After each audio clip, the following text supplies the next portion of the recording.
خب آقا حسین چی گرفتید اینجا الان با دستگاه پروتون؟ یه تونل داریم به طول 4.80. خب این دقیقاً الان روبرومونه.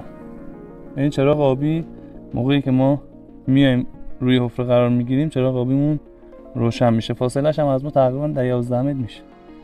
یعنی بیشترش پره، 4 متر 80 خالیه. خب این چراغ آبی روشنه، فاصله‌مون هم یعنی 10 متر. 10 11 12 به طولی که حالا فضا رو داریم. چراغ آبیمون هم روشن حفره است.